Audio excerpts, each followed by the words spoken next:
Oi boys, welcome to another episode in our Penrith Panthers career mode series, and we got quite the task ahead as we will be heading into battle without our Origin rep players, and that's Crichton, Cleary, Koroisau and Kurt Capes. But before we get to discussing the specifics, as always, if you are watching this right now, be sure to hit up the comment section with the hashtag OddSquad and leave a like for your boy, as it does help support the channel. So as for the Origin replacements, we got Dean Fade, Matt Burton will be playing in the 7 jersey, Tyrone May will be playing at hooker, and replacing Burton on the bench we got Dane Laurie.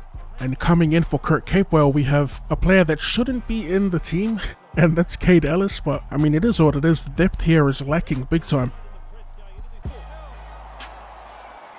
I mean, I am pretty confident with the changes we've made. There's a lot of backs and a lot of back rows to choose from. Not many front rowers. Thankfully, our front rowers won't be missing because we do not have the depth to cover. The other thing is the reserve grade comps, and the Holden Cup is pretty much outdated. As Morgan Boyle runs over the top of Tyrone May, it looked like. Edwards manages to get a hold of him, and we do hold him up. That's a good effort by Edwards, stopping the big man from scoring. As Elliott on the receiving end of a pass from Kieran Foran. Last, they put it on the toe, and what a take it was by James Fisher-Harris. I'm actually quite glad that I didn't wait. I was initially going to wait a few months before starting this Penrith career, only because there was barely any player movements. This was straight after the grand final. I think after I get done with one season of this, I'll go back and re-edit all the teams and whatnot, chuck in players that aren't in the game. Dylan Walker in the centres. Walker's move to 5'8" was pretty solid, but now that they got Foran, it'll be interesting to see how the Seagulls go next year, especially if they can get Tommy back 100%, but the dude is injury prone, it must be said, as we do well to hold them out. The Source taking a head up, doing the dirty work. On the first, we go to Burton, he goes out wide. Brian To'o having a quiet season for us, and he barely breaks tackles, which is unfortunate. Ooh, that's a shot. Speaking of unfortunate, Terevano gets the ball smacked out of him. As they go outside, back in. Elliott gets wrapped up, 5 out. Out the back to go to Rudolph. Guessing this is Chez's replacement, seeing as Chez will be in Origin 3. As Dylan Walker. Does he get that drop down cheese? No, he doesn't. We hold him up. No need for the video ref. They go back to the middle through Boyle. Boyle links up with Tapau. 2 to go. Quick play the ball. Joel Thompson. Is he playing next year? I thought he retired, but he'll play the ball here. Manasseh Fainu. Oh, come off it. Speak of drop down cheese. Fainu will open the scoring here. Take a look at this. Just the old pick and go that's pretty much indefensible in this game. Fainu, another one of those players where we don't know where his future lies. I know that he got arrested for stabbing a bloke. That's why we call him the Manly Warringah Dipper lad. Allegedly, I guess. I haven't really delved into the case, but anyway. Alright, let's see if we can produce some points here. As we go wide to Vili Kikau. And we'll take it. We'll take the scrum. Much better than trying to muscle our way out of our own 20, I guess. So a little fortunate. When the game first came out, I used to score off the scrum a lot until it became cheesy. Now, not so much. As we go right, little switch play as Fade draws in 2, and he will set Mansour up down the line. Nothing but fresh air ahead of him. Oh, the Source. A bit of showboating at him before he grounds the ball. You love to see it. We may as well do a bit of taunting here and there. I mean, they were known for that this season by the general public. If you ask me, I absolutely welcome that energy and I'm all about it, eh? It's entertaining, baby.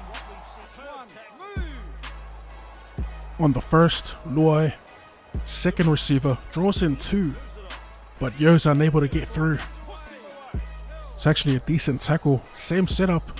This time Luai at first receiver, cops his shoulder, sits him on his backside. Dean Fade will get wrapped up and dragged backwards a bit. For the most part, we're not making meters, but Luai will get us out of trouble here as it eventually trickles into touch. That's a beautiful kick by our number 6.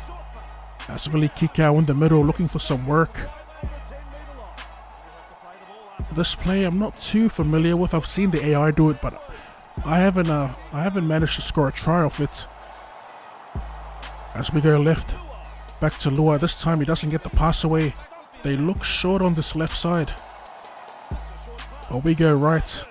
Burton out the back, and look at it all come together. That is like a hot knife through butter. That's how smooth that try was. And Brent Naden at the end there sniffs the line. Crosses the line for our second try of the match. Worthy of another look here. That's beautiful. Poetry in motion as Burton. Not sure if he's an actual kicker, but he does convert here, and we go up by 6. Half-time, and we lead the Sea Eagles here at home. 12 points to 6. Both of us are actually missing some key players to our teams. As we take a quick gaze at the stats, and it's fairly even. We've had slightly more ball. Other than that, it pretty much represents the scoreboard quite well. So we begin kicking off here. Fainu looking to pass it infield. A wide ball that gets picked off. Of course it'll get picked off. Can we score off it though? Liam Martin gets close. On the first, Fade goes himself, tries to draw in 1 and sends it to Laurie. Trying to spice things up here. Fade back at dummy half. I was going to say a little crossplay, but the runners getting in each other's way. Thankfully we scored off it, as you can see here. Hits the deck, scooped up by Martin. And we do score our third try of the match. Burton, 3 from 3. We go up by 12.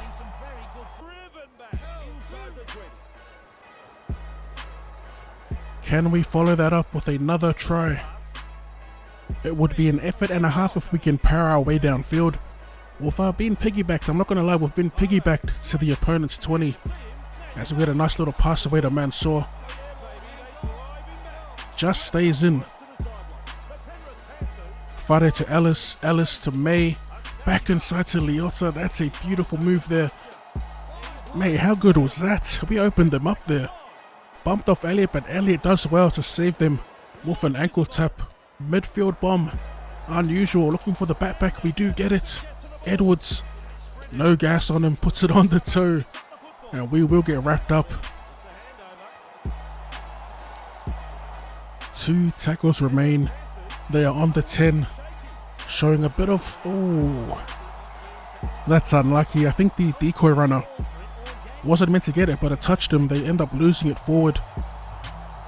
And we do get the penalty off it, so we'll take that. As we miskick Manly through Foreign. Just inviting them back for another chance. As Thompson. Tony Williams. Man, there was talks of him playing in the 2020 season, but I didn't even think he got a run. Oh, kill him! As Dylan Walker with the footwork. He's done that plenty of times today. This time, he ends up scoring on the back of it. Some great footwork by Dylan Walker. Ruben Garrick with the shot, and they do get within 6.